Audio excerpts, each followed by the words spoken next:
perfectamente a el hecho de que si es atacada la embajada argentina, donde están unos señores y señoras de la oposición, era inmediato que quien iban a culpar era el gobierno de Venezuela.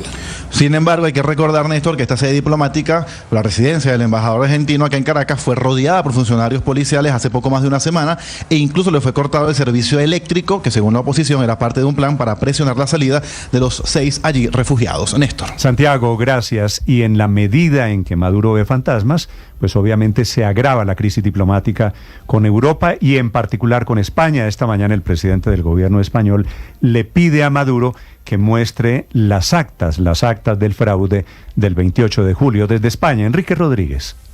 Pero bien es verdad, Néstor, que sobre esos 2 detenidos, sobre Andrés Martínez Adasme, que tiene 32 años, y sobre José María Basoa Valdovinos, de 35, el presidente del gobierno no ha dicho nada, porque evidentemente se tienen que estar llevando negociaciones entre ambos gobiernos y de hecho sí está confirmado que las autoridades diplomáticas españolas en Caracas han pedido acceder y entrevistarse a estos 2 españoles detenidos. Pero como digo, Pedro Sánchez esta mañana se reunía en un encuentro de inicio de curso político con todos sus diputados y senadores, los del Partido Socialista Obrero Español. Allí hablaba de la democracia, pero hablaba de la democracia para referirse directamente a Venezuela. La defensa de la democracia, en todos los lugares del mundo, también en Venezuela, exigiendo al gobierno que publique las actas electorales y que permita una verificación imparcial e independiente de los resultados de estas últimas elecciones, como venimos pidiendo desde hace ya un mes, junto con la mayoría de países occidentales y en unión con el resto de Estados miembros de la Unión Europea. Como decía el propio Pedro Sánchez, en esas palabras, o se deduce de esas palabras, se mantiene la postura oficial de los 27 miembros de la Unión, reclamar esas actas al gobierno de Venezuela. A ese mismo tema se ha referido el máximo responsable de la diplomacia europea, que es Josep Borrell, en entrevista con la cadena de televisión Telecinco. Allí ha calificado a el gobierno de Nicolás Maduro, a Venezuela, de dictadura, aunque también es pesimista, sabiendo que las palabras, en este caso, tienen poco recorrido. Estás escuchando Blue Radio. Escanea este código y suscríbete a nuestro canal de YouTube, @Blue Radio Co. Y disfruta y participa de la programación de Blue Radio. Blue Radio, le ponemos cara a la radio. Blue Radio, la alternativa. Todos los días debemos ser conscientes del poder de las decisiones. Por ello, al tomar una decisión, hay que tener por lo menos 4 criterios. El primero, hay que ser lo más objetivo posible. Entender la realidad desde los datos. Entender la realidad desde los hechos. No hacer interpretaciones. El primer paso es entenderlo tal cual es. Lo segundo, ser alguien que entiende esa situación en medio de su proyecto de vida. Finalmente, y al filo del plazo, el presidente Petro se retractó de lo que había dicho sobre la familia Vargas Lleras.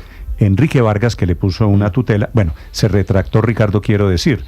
El presidente dice, me retracto, pero tengo derecho a la objeción de conciencia. Y un pero de 2 páginas, diciendo que piensa lo que piensa y que él cree, dice genuinamente, lo que ha dicho en público, que es una cantidad de agravios y de ofensas y de acusaciones contra quienes, según él, desaparecieron 5 billones de pesos de la salud. Doctor Vargas Lleras, buenos días. Néstor, muy buenos días para usted, para toda la mesa de trabajo y para todos los oyentes. Esta es una retractación de esas de sí pero no. ¿Usted cree que se retractó? No, señor.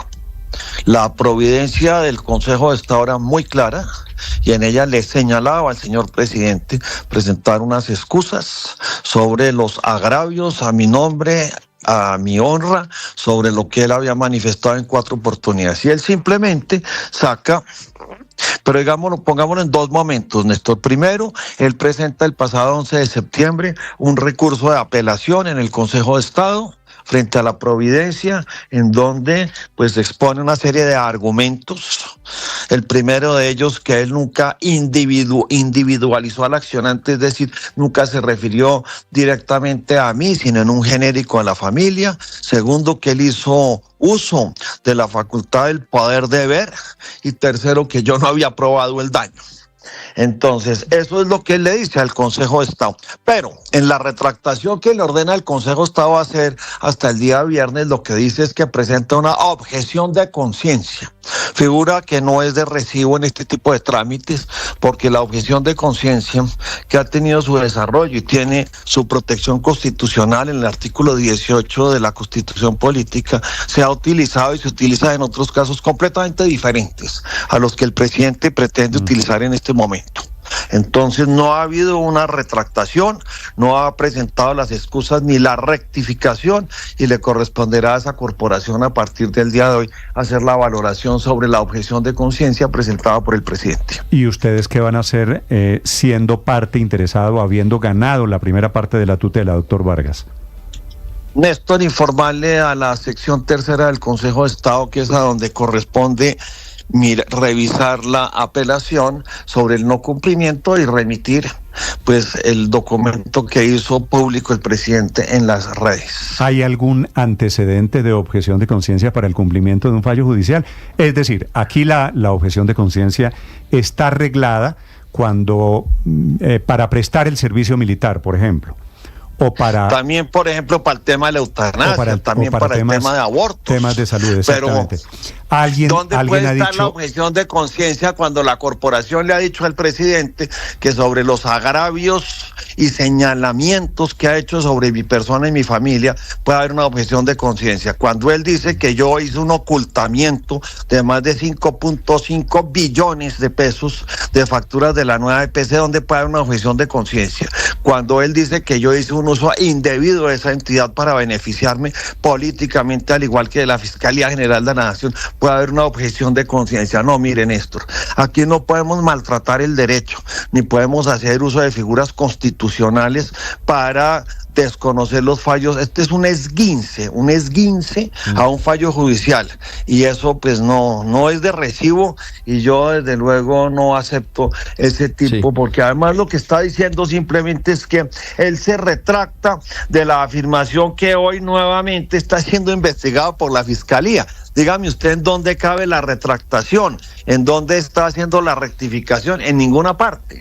Doctor Vargas Lleras, en este escenario, ¿hay alguna claridad sobre si al presidente de la República se le podría entablar un incidente de desacato? Claro que sí, por supuesto. El desacato procede frente al presidente y a los más altos funcionarios. Hay casos de gobernadores, de alcaldes y de altos funcionarios que han estado sometidos bajo la figura del desacato. Entonces, pero el ¿quién presidente lo tendría no está que exento de cumplir esa figura constitucional, perdón. De acuerdo, pero ¿quién sería el encargado de aplicarlo? Porque empezamos a mirar... El Consejo de Estado. El propio Consejo de Estado. Ahí no aplicaría el recurso de apelación. Claro, ¿ahí no aplicaría el fuero del presidente?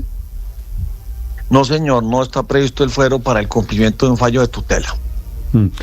¿Y el desacato sería que 3 días de arresto? Pues sí, así está reglamentado, Néstor, arresto, sí.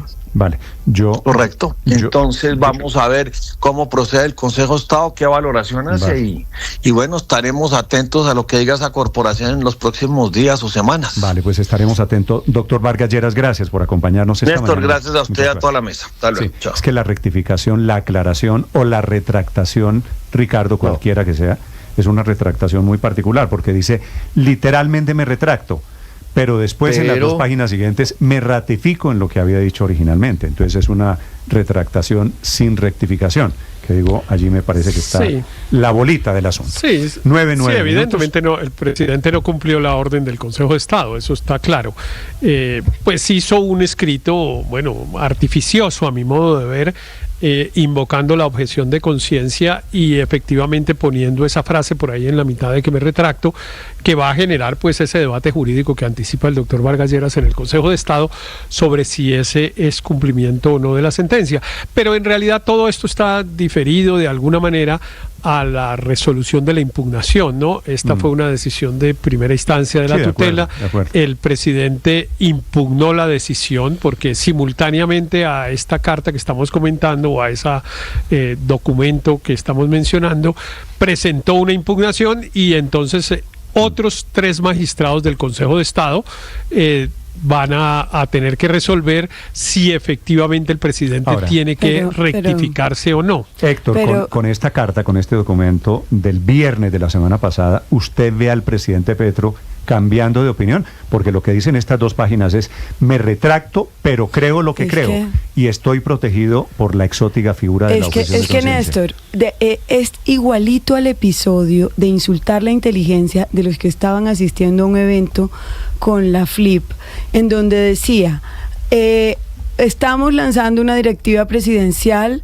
para proteger y respetar a la prensa y a la libertad de prensa, y a continuación atacó ferozmente la libertad de prensa, despotricando sobre los medios de comunicación en Colombia. Esto es exactamente lo mismo, es insultar la inteligencia diciendo me retracto, y en el contenido no retractarse absolutamente nada y reafirmarse pero en realidad, en la infamia y la calumnia contra el doctor Vargas Lleras. Entonces es un recurso de fachada para al final ratificar desde su podio presidencial, que además tiene un poder inmenso, lo que diga el presidente por ser el presidente de la República, Héctor, en contra de la gente. Usted, que es experto en temas constitucionales y de tutelas, ¿qué tal que yo dijera de usted o de Petro o de Periquito Pérez, del que sea, que es un delincuente y tal, y después me ponen a rectificar, ¿cierto? Y yo digo,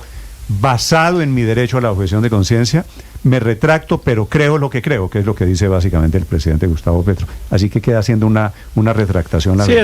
Esa no es una retractación, pero yo lo que creo es que en la impugnación se va a volver a discutir si lo que dijo el presidente forma parte, digamos, de un debate público alrededor del manejo de los recursos de la salud, y que es un recurso válido, un poco lo mismo que dijeron, por ejemplo, cuando se refirió a Alejandro Gaviria, que había dejado perder una plata del presupuesto del Ministerio de Educación. En ese caso el Consejo de Estado dijo que no tocaba rectificar porque estaba dentro del debate público y que era válido. Entonces hay que esperar un poco la resolución de la impugnación para saber qué tanto esta otra sala del Consejo va a mantener los términos de la primera decisión o no. Claro, pero es que cuando uno le dicen que se robó una plata, tiene que mostrar pruebas o una denuncia.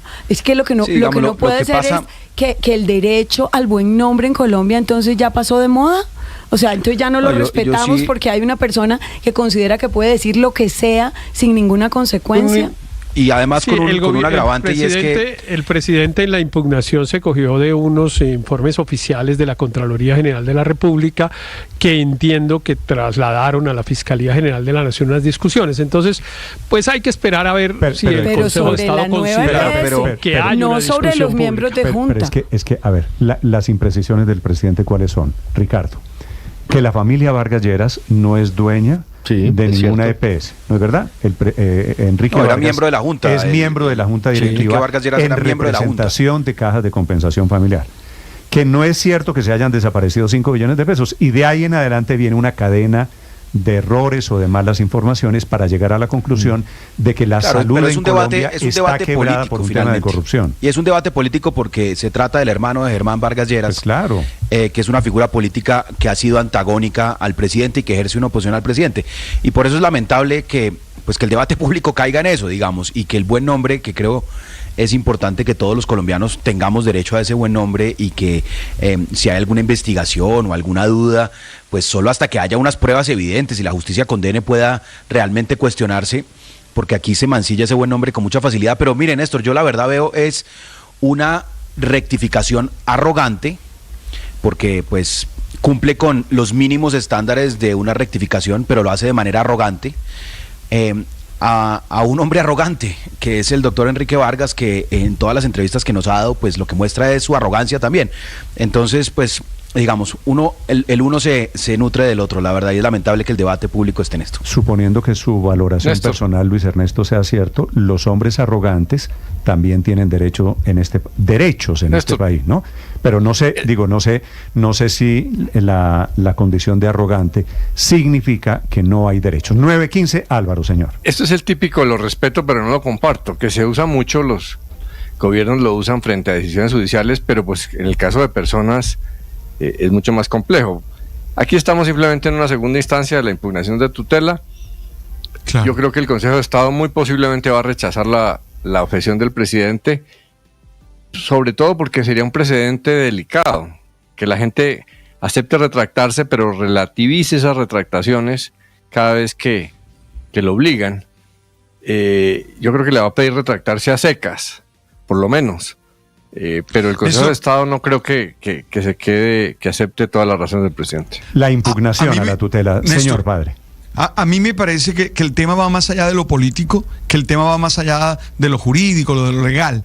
Yo creo que es un tema también ético. Es que aquí queda un precedente. Entonces aquí que todo el mundo puede dañar el buen nombre de los demás, sí, señor, y se va a escudar sí, en señor, eso. Sí, señor. Eso es lo que me preocupa a mí, el tema ético. No todo el mundo, padre, pero pues hay un todo sector el mundo del país que no, yo sé, le digo a Aurelio. Sí, pero es que a partir de eso es que es el presidente, es que es el que nos tiene que dar ejemplo de acatar la norma. Es que para mí la preocupación mía no es política, la preocupación mía ni siquiera jurídica, es ética. Claro. Es que si el líder del país hace esto, Néstor, y de alguna manera se pasa por la faja, de alguna manera cualquiera se va a sentir habilitado para hacerlo. ¿Sabe cuál es la otra, padre? Que el presidente Petro reclama para sí que le prueben los agravios, ¿cierto?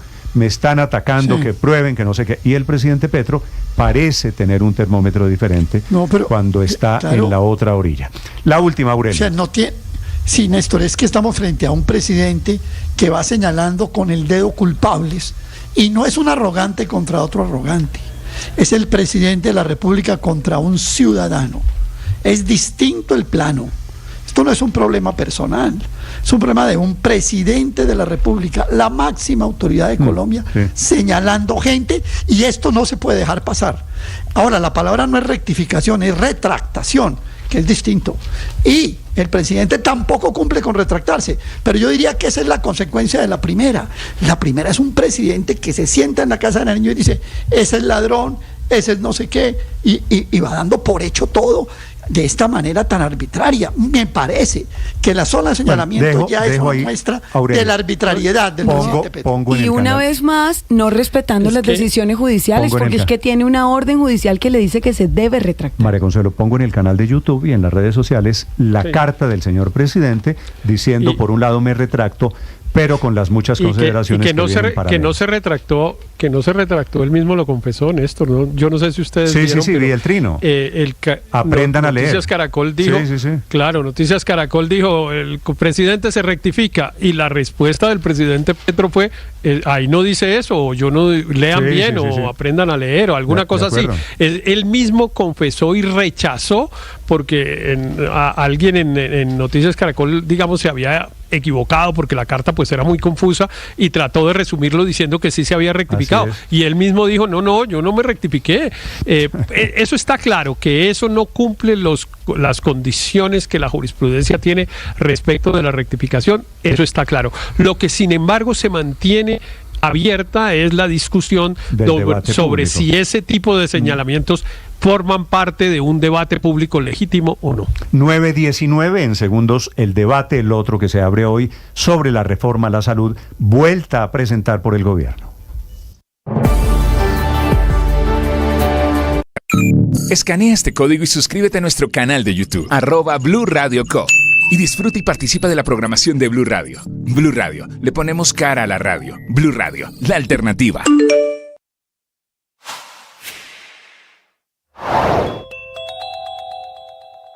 Tocaba hacerlo o hacerlo.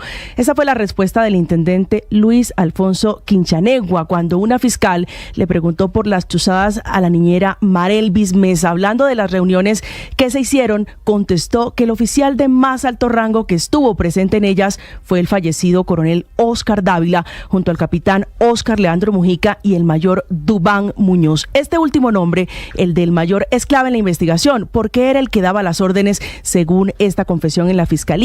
Él aparece dentro de la matriz de colaboración reseñado como el que dio la orden puntualmente de falsificar o engañar con los dos informes para que se hiciera pasar a las ex empleadas de Laura Sarabia como integrantes del Clan del Golfo. Quinchanegua que está a punto de convertirse en el testigo del polígrafo ilegal que le hicieron buscando la maleta con plata de Laura Sarabia, fue reiterativo para contar que la orden era de presidencia o que el caso era de la presidencia de la República. Por esta confesión, seguramente el presidente Gustavo Petro seguirá hablando de golpe blando, aunque es un escándalo que nace en su gobierno.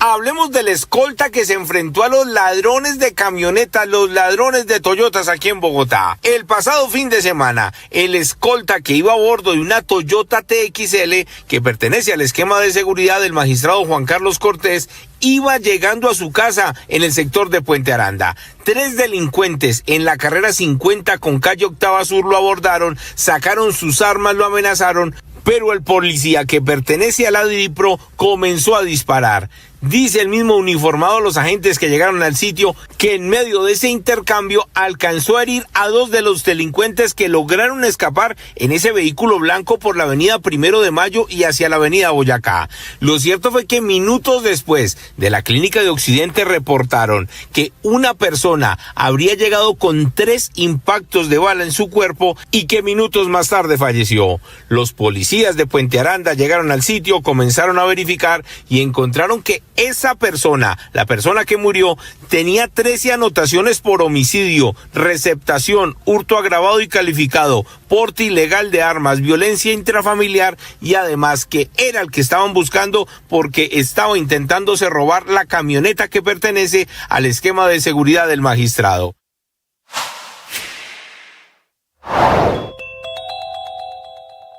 El Consejo Nacional Electoral estudiará 2 ponencias que piden formular cargos contra el presidente Gustavo Petro por presuntas irregularidades en la financiación de su campaña en 2022 y por el presunto inicio extemporáneo de las manifestaciones públicas que lo llevaron a ganar las elecciones. Hoy, los 8 magistrados que conforman el Consejo Nacional Electoral tienen 3 escenarios posibles. Pueden avalar la propuesta de los magistrados Benjamín Ortiz, Álvaro Hernán Prada y Alfonso Campo, lo cual llevaría a formular... Estás escuchando Blue Radio y bluradio.com. En la Comisión Séptima de la Cámara de Representantes, el gobierno volvió a presentar el proyecto de reforma a la salud. Admite el ministro Jaramillo, el ministro de la Salud, que es básicamente el mismo proyecto que fue rechazado en la legislatura pasada. Solo que un poco más corto. Ya tiene 48 y no 130 artículos. Pero básicamente incluye el capítulo de las EPS convertidas en gestoras de salud, la creación de los CAP, ADRES como pagador universal en el sistema de salud en Colombia. El doctor Alfredo Mondragón es representante del pacto histórico y estuvo con el presidente, con el ministro Jaramillo, radicando esta reforma a la salud. Doctor Mondragón, buenos días. Buenos días, ¿cómo está? Doctor Mondragón, ¿qué los hace pensar que esta vez sí puede ser aprobada esta reforma a la salud?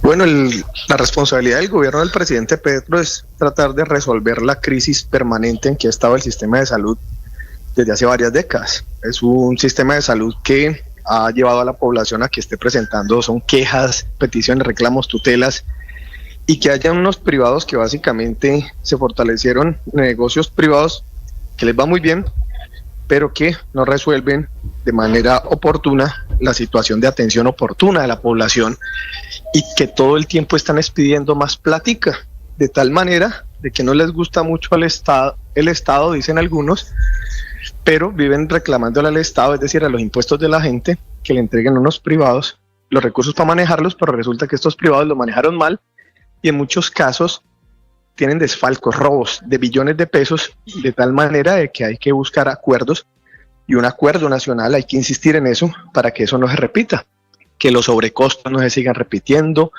que los temas de negarle a la población los medicamentos o los pañales cuando de verdad los tienen en los dispensarios, que hay unos sobrefacturación de servicios. Yo creo que son elementos centrales, pero lo otro es que en Colombia ha habido una negación de parte de las EPS de desarrollar la atención primaria en salud, que contribuiría de una parte, pues principal, es el tema de no llevar a la enfermedad a la población, pero lo otro es que si no dejamos caer en la enfermedad a tanta población, pues evidentemente que los costos en salud podrían disminuir porque las enfermedades crónicas de alto costo, de enfermedades huérfanas y otras, pues evidentemente es lo que demanda mucho más recursos. Así que es un debate importante que tenemos para darle al país y Pero, insistir en el doctor gobierno Mondragón, nacional. déjeme insistir en lo que le preguntaba Néstor. ¿Por qué volver a insistir sin acuerdo, sin consenso? Que ese parecía ser el camino cuando se hundió la primera reforma. El gobierno dijo vamos a concertar, vamos a acercar al sector salud y a los opositores del texto, y al final se vuelve a radicar sin llegar a los acuerdos que tanto buscaron. ¿Por qué insistir en una reforma en la que no hay consenso? Pero yo creo que ahí sí están muy mal informados ustedes, porque esta es una propuesta que fue conversada, discutida con varios actores, entre esos EPS, que han sido de los actores más adversos a la reforma, y de hecho hay un documento de varias EPS, incluyendo Sura, donde hacen una manifestación y avance de acuerdo sobre temas de reforma a la salud, de tal manera de que si hay algo que agregar en esta propuesta es que se ha logrado tener coincidencias con actores supremamente distantes de la propuesta anterior y que han entendido que no puede haber en Colombia un aseguramiento privado que finalmente se hace con recursos públicos, y creo que eso es como sensatez de parte de estos sectores. Ustedes pueden ver, esa carta creo que es pública. Sí, ahí hay 4 EPS, pero doctor Mondragón, hay otras que no. Hay carta también de ASEMI, que reúne a la mayoría de EPS, del gremio de IPS en Colombia, y esta mañana hay otra, Pacientes Colombia, que dicen que la reforma no tiene consenso y que se radicó el mismo texto, solo que con menos artículos. Bueno, en la carta que usted plantea, que también son afiliadas a ASEMI, porque recuerden que ASEMI es la asociación de las EPS privadas, pues ahí está Sura, por ejemplo, y en la carta que a usted le parece que son muy pocos, o por lo menos así lo deja como en el ambiente, pues la firma Sura, una de las principales EPS en Colombia, y lo hizo hace varios meses, incluso antes de solicitar que salir, digamos, del escenario de EPS, la firmó Sura con otras EPS, Sura que también está gremiada en ASEMI, ¿ya? De tal manera que yo creo que ellos son los que tienen que resolver sus conflictos internos, los que tengan allá en los privados y en sus asociaciones, pero recuerden ustedes que el país no puede seguir pagando los platos rotos, tal vez de desacuerdos internos entre ellos, pero también recuerde usted que hace poco el Consejo de Estado ratificó una sanción a ASEMI y a varias EPS privadas por haber desfalcado y haberse comportado como un cartel contra los recursos de la población, los recursos de la salud.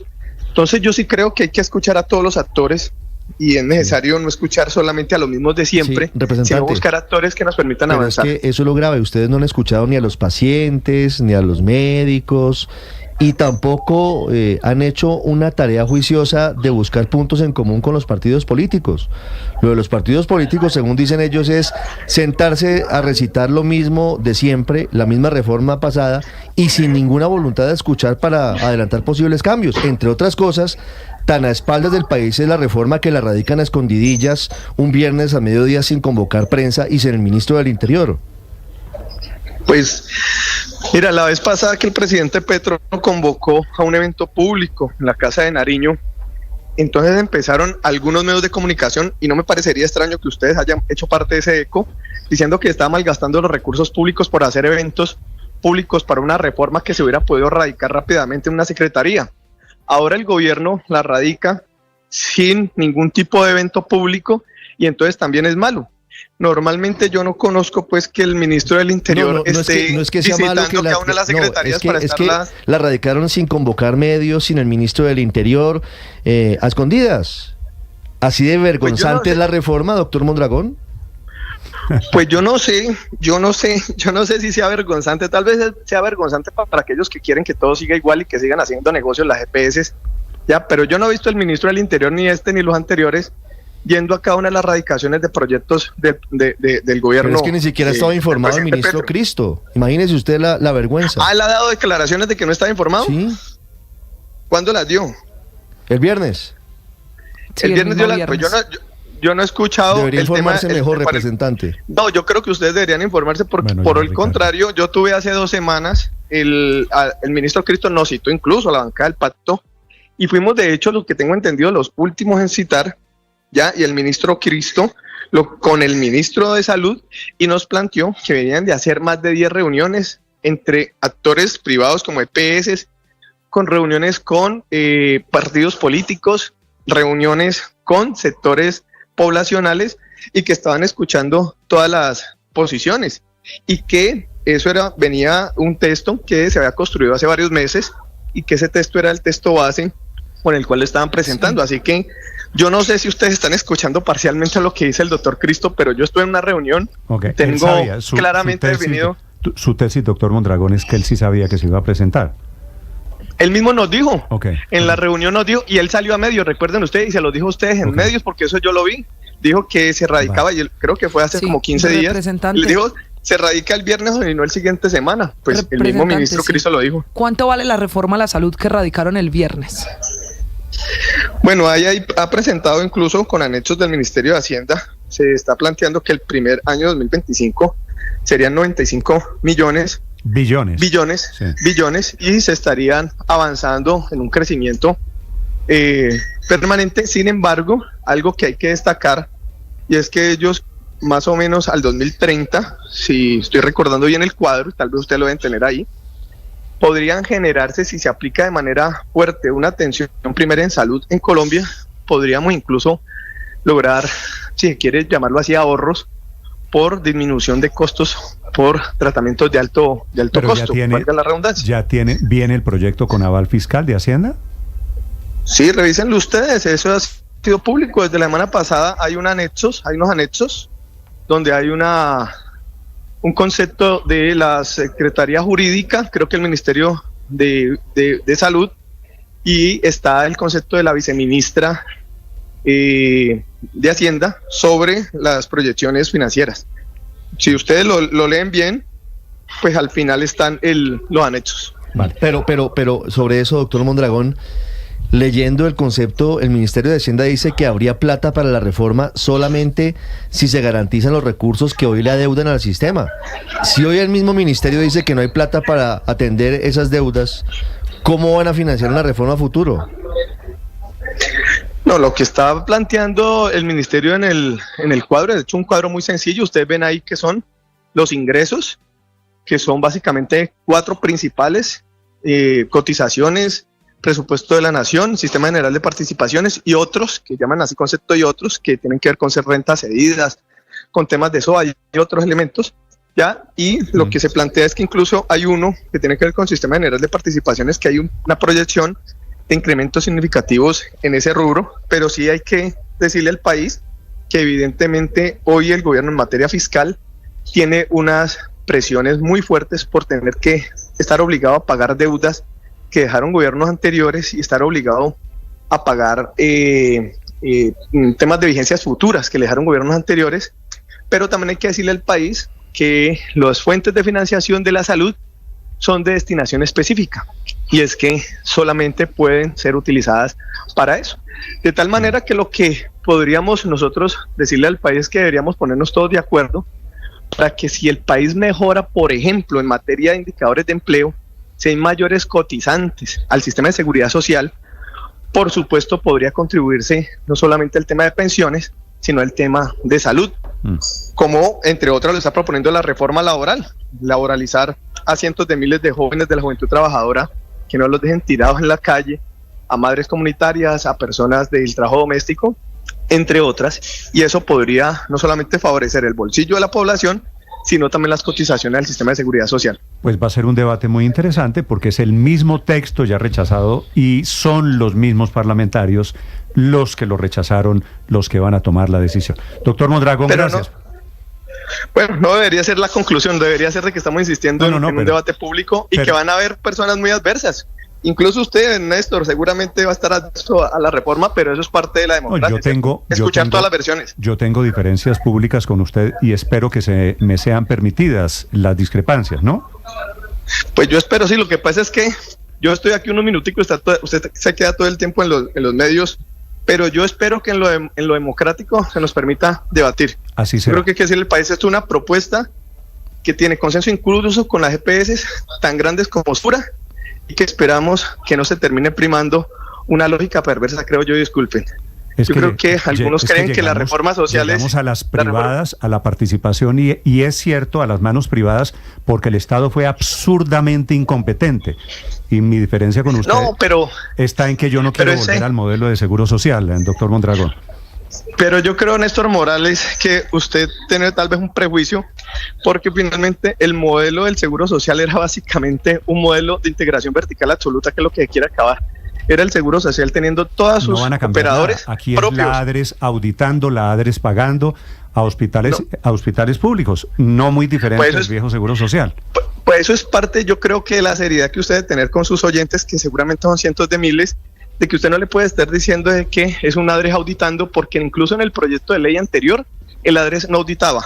Las que auditan son las gestoras, que son las actuales EPS, de tal manera que si usted concede en términos de honrar la verdad y la razón, pues entonces tendría que decirle al país de que el ADRES, como lo han dicho repetidamente, no es cierto que va a auditar, que va a ser una de las funciones por las cuales le van a pagar a las EPS, porque no puede ser que siga sucediendo que las EPS son juez y parte, terminan administrando los recursos de la salud y también se autoauditan, a menos de que usted ese criterio o esa lógica sí le guste, pero yo creo que ha sido perversa porque ha permitido malos manejos y robos multimillonarios de los recursos de la salud, así que y un excelente sistema de salud que tenemos en Colombia.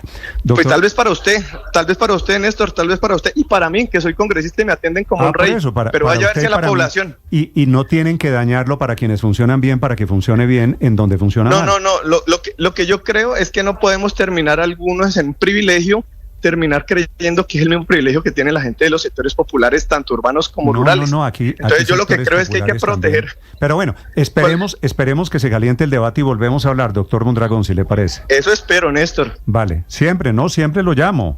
Sí, le gusta, yo sé que le dejo el cuero ahí, pero espero que después me llame para que me pueda defender. Esté muy bien. Gracias a usted, muy amable. Alfredo Mondragón, que es representante del Pacto Histórico, hablando sobre la nueva o vieja ley que están volviendo a proponer, la reforma a la salud. 9:37. Estás escuchando Blue Radio.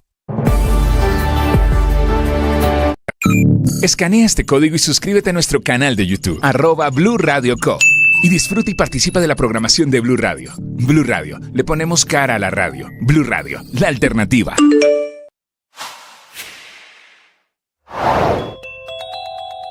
¿Por qué espera que el Consejo de Estado se retracte de su decisión de que sea la Comisión Nacional Electoral la que investigue al presidente Gustavo Petro por la violación de los topes electorales? A esto responde el abogado del presidente Gustavo Petro, en este caso Héctor Carvajal. Usualmente los jueces, y más tratándose de una corporación como el Consejo de Estado, que yo respeto enormemente y a la cual he pertenecido como conjuez muchos años, lo hace porque naturalmente, que vuelvo y repito, nos podemos equivocar, y tan es así que en ocasiones cuando no lo hace y se niega a hacerlo, viene la Corte Constitucional en las acciones de tutela y lo obliga a hacer la corrección. Ya ha sucedido durante toda la existencia de la Corte Constitucional lo que se llama el choque de trenes, y es eso, es que en los casos en donde hay una violación abiertamente constitucional. Atención, la Corte Suprema de Justicia acaba de elegir su candidato para la terna de procurador.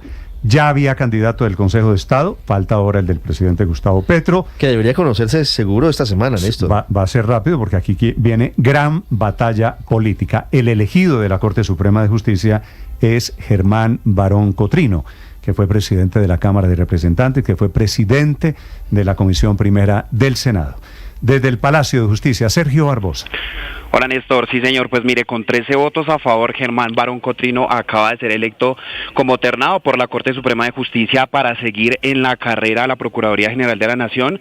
Recordemos que Germán Barón Cotrino es abogado graduado de la Facultad de Jurisprudencia de la Universidad del Rosario, especializado en Derecho Administrativo de esa misma universidad, y se ha desempeñado como secretario general de Corabastos, además de ser personero distrital de Bogotá desde el año 1995 hasta el año 2001. Fue en el año 2002 cuando fue electo como representante a la Cámara, logrando su reelección en el año 2006 hasta el 2010, además de ser presidente de la Cámara de Representantes en el periodo de julio del 2008 hasta julio del año 2009. Néstor, así las cosas, Germán Barón Cotrino sigue en la carrera de la Procuraduría junto a Luis Felipe Henao, que recordemos fue electo en días pasados por el Consejo de Estado.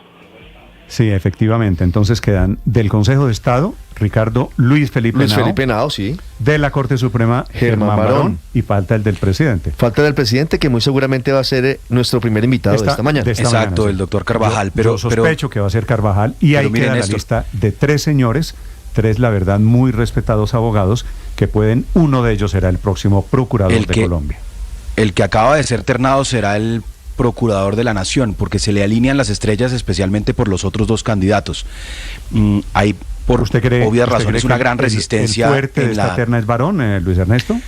Sí, sin duda. Mire, si usted se pone a analizar, por supuesto, el gobierno quisiera elegir a quien alterne, pero sabe que en el Senado, pues lo que le faltan son mayorías. Por eso no ha podido elegir presidente del Senado en los últimos 2 periodos.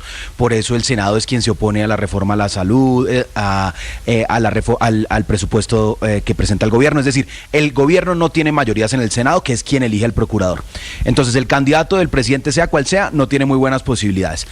Y por eso el gobierno va a terminar siendo el fiel de la balanza. Ernesto, tengo una duda, que el candidato del gobierno, cualquiera que sea, Carvajal o el que sea, arranca con los 30 y pico de votos del partido 32 votos de la coalición de gobierno. Así que le faltan poco. No, le faltan por conseguir. Y ahí tiene que sacar más de 50. Por eso. Pero si es el doctor Carvajal, acuérdese que él tiene allá sus afectos también en el Centro Democrático. No, eso sí es carreta. Bueno, eso es carreta. Él pero es de Petro, claro que además Petro, y él es el candidato. Pero en eso tiene razón María Camila, de que en el Centro Democrático deben tener algo de reticencias para votar o por Henao o por el doctor Barón, porque la relación Héctor, cercana de ellos con Germán Vargas ya hubo es llamada un tema de Carvajal. Óigame este cuento, de Carvajal al expresidente Uribe. ¿Sabe qué le dijo Uribe en esa llamada? Que él no votaba por él porque era de Petro, me imagino. Exactamente.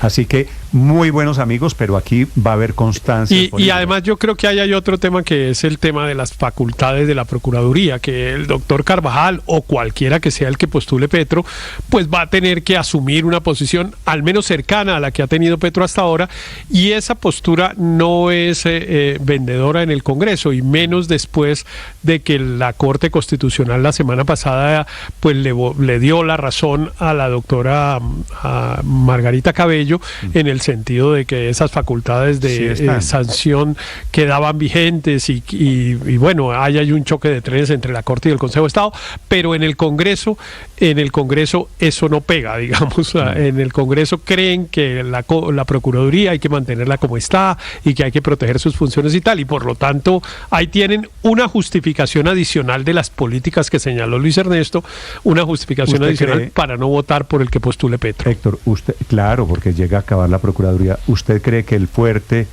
es Barón? Sí, yo no tengo duda que el que va a ganar es el doctor Barón, me parece.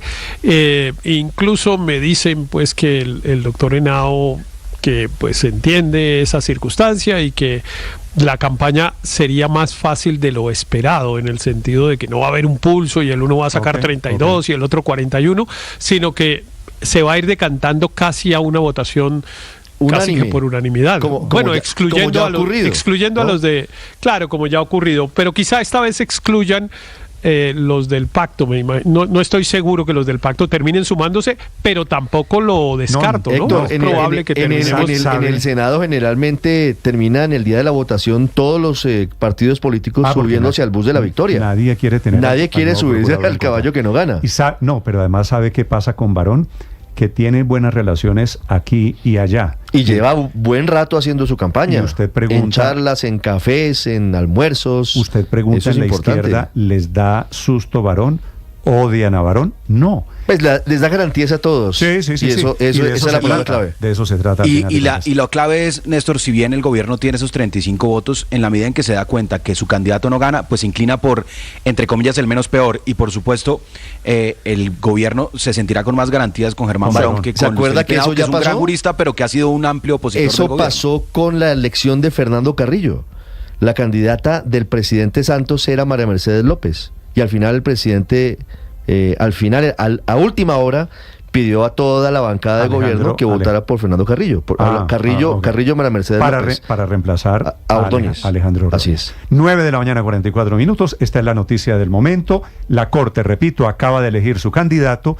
Será Germán Barón en la terna para el procurador. Estás escuchando Blue Radio.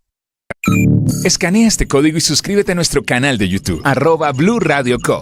Y disfruta y participa de la programación de Blue Radio. Blue Radio, le ponemos cara a la radio. Blue Radio, la alternativa.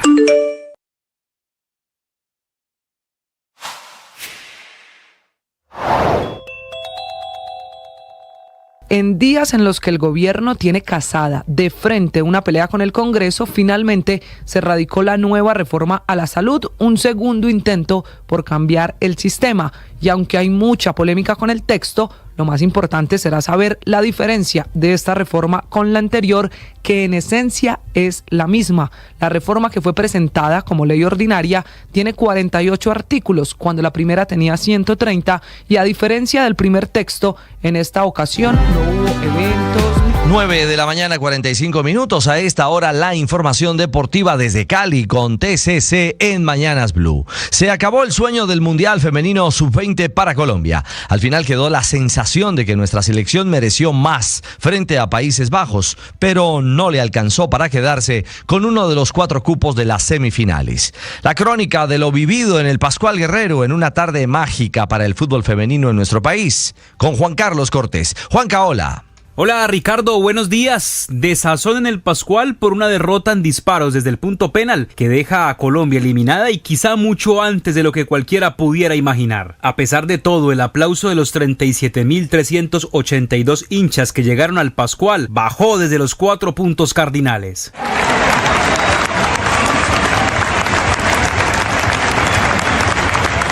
Carla Torres nos hizo ilusionar 2 veces, el primero para abrir el marcador y el segundo una pintura con el que se acercaba el paso a semifinales. La casa la individual, pierna derecha, se corre, mate, mira qué golazo, qué golazo, qué golazo.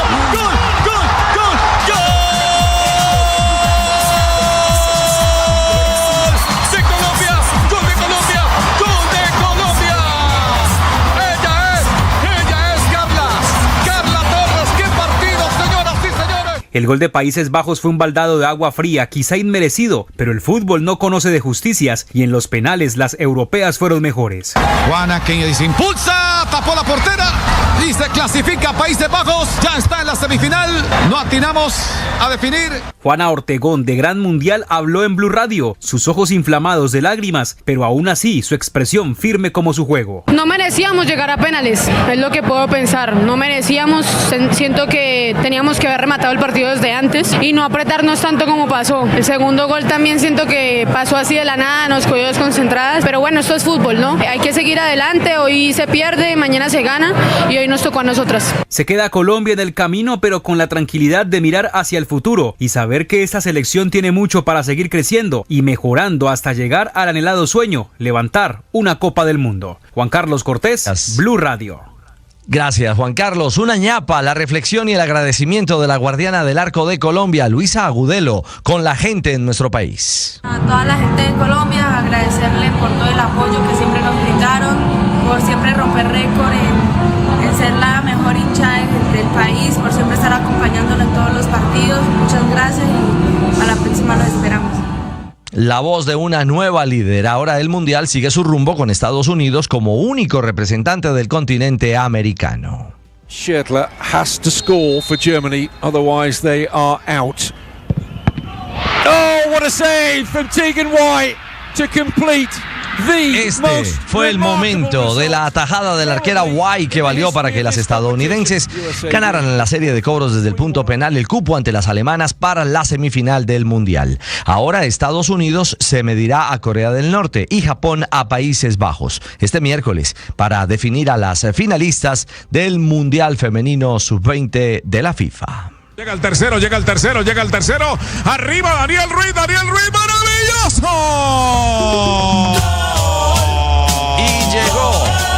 Llegó el tercero. Millonarios derrotó 3-1 a La Equidad por la Liga Betplay en Colombia. El triunfo azul dejó al club bogotano dentro del grupo de los 8. El profe Gamero destaca la labor de sus dirigidos frente a los aseguradores. Sabíamos que iba a ser un partido de esos apretado, difícil, y así fue. Hoy enfrentamos un equipo que también buscó el arco, un equipo que nos quiso atacar y pero sí me gustó el equipo que supo controlar el partido, que supo manejarlo por momentos. Llegó a 14 puntos y es sexto en la liga. También por la Liga América de Cali ganó 1-0 ante Deportivo Pereira y ya es escolta del líder Once Caldas. Su técnico Jorge Polilla da Silva. De imponer siempre en cada partido que nos toca, a veces lo podemos hacer, por momentos lo hacemos, por momentos lo hacemos muy bien, por otros no. Yo creo hoy que los primeros 25 minutos fueron muy buenos porque presionamos muy bien arriba, porque tuvimos mucha América llegó a 19 puntos y es segundo detrás del Once, que acumula 23 unidades. Pausa y hablamos de las estrellas de Selección Colombia de mayores. Escanea este código y suscríbete a nuestro canal de YouTube, @Blue Radio Co. Y disfruta y participa de la programación de Blue Radio. Blue Radio, le ponemos cara a la radio. Blue Radio, la alternativa.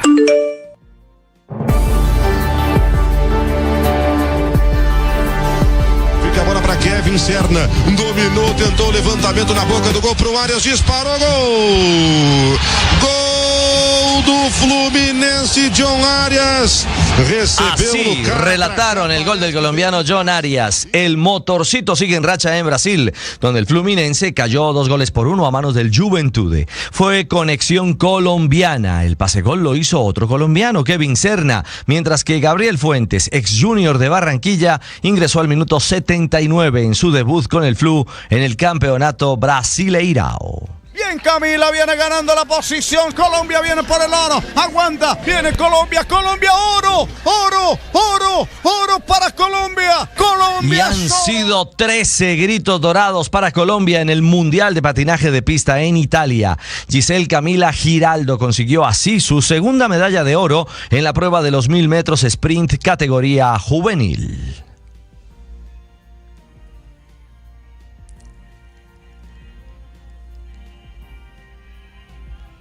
Racha triunfadora y con el himno más bello del mundo sonando en Italia, cerramos la información deportiva. Allí ya son 23 medallas alcanzadas por Colombia en la pista. Brillante actuación. 9:52. Terminamos desde Cali los deportes en Mañanas Blue.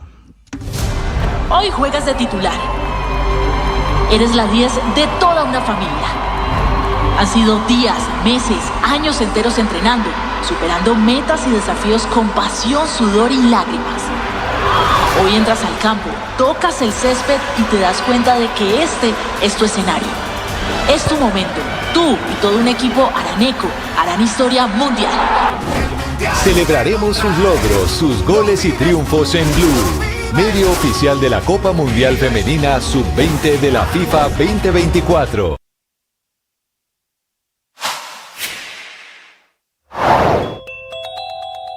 Agridulce sabor que quedó ayer después de la eliminación de la sub-20 de mujeres, de las jóvenes que representaron bien a Colombia, jugaron un gran partido, empataron al final en tiempo regular con la selección de Holanda, pero falló la puntería, ninguno de los 3 penaltis entró, perdimos por penaltis, así que será una semifinal y una final del Mundial Femenino aquí en Colombia, sin Colombia.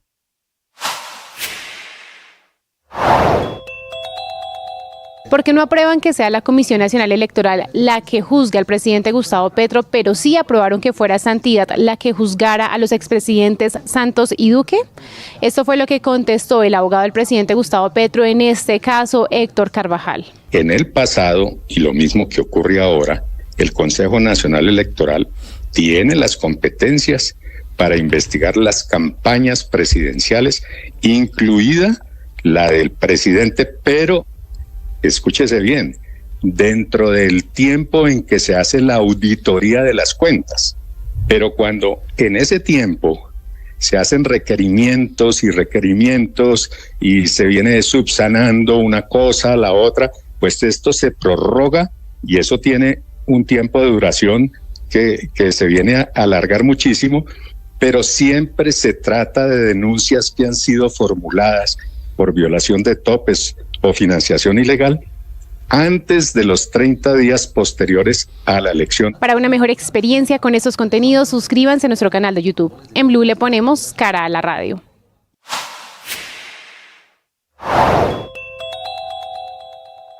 El presidente le responde, dice él a los medios de comunicación, que han preguntado dónde están las pruebas de un golpe.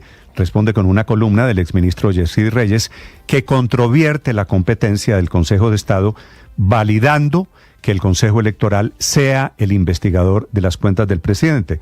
Digo entre paréntesis, en ese trino de este fin de semana sobre medios, el presidente habla de urdidumbre, que es una palabra inventada, producto de su dislexia, para decir posiblemente podredumbre o posiblemente urdimbre, pero el presidente termina reposado, en teoría hablando calmadamente, inventándose una nueva palabra para el larguísimo diccionario de insultos habituales del presidente. El presidente que habló de todo este fin de semana en su discurso en la Asamblea Popular del Petrismo en la Universidad Nacional, y los sindicatos atacó al Consejo Electoral, a los medios, a las élites, al establecimiento. Dijo que hay un plan para matarlo antes de diciembre, detrás del cual hay un esmeraldero que recogió plata en Dubái, según le informó a él la DEA.